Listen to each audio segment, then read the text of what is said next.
నమస్కారం. న్యూస్ 9 టీవీకి స్వాగతం. రీనీట్ 2026 ఫలితాల్లో ఆదిలాబాద్ జిల్లా రికార్డులు బద్దలు కొట్టింది. ఎంబీబీఎస్ సీటు సాధించడం గగనం అనుకునే ఈ రోజుల్లో ఆదిలాబాద్ ఎంఎస్ నీట్ అకాడమీకి చెందిన ఏకంగా 23 మంది విద్యార్థులు ఎంబీబీఎస్ సీట్లు కొల్లగొట్టి సంచలనం సృష్టించారు.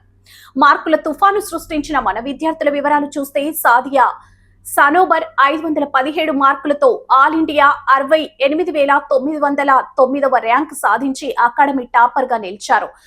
అన్షరాహ్ ఫాతిమా 505 మార్కులు, ర్యాంక్ 80,204. ఉరబా మహవేష్ 485 మార్కులు, 1,10,136. అలీజానాక్ 477, 1,22,033. మొహమ్మద్ షకీబ్ 461 మార్కులు, షైజా మహవేష్ 457 మార్కులు, జోహా అన్హర్ ఖానం 456 మార్కులు, సుమయ్య ఫాతిమా 451, అలీనా మహవేష్, లుక్మాన్ అహ్మద్ ఇద్దరు చెరో 444 మార్కులతో సత్తా చాటారు. ఈ అద్భుత విజయంతో జిల్లా మురిసిపోయింది.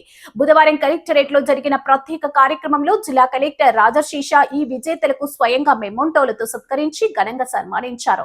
ఈ కార్యక్రమంలో municipal vice chairman Mohammed Rohit, Congress మాజీ జిల్లా అధ్యక్షులు సాజిద్ ఖాన్, యూనుస్, అక్బానీ, సయ్యద్, సాజిదుద్దీన్, ఫిరోజ్ ఖాన్ తదితరులు పాల్గొని విద్యార్థులపై ప్రశంసల వర్షం కురిపించారు.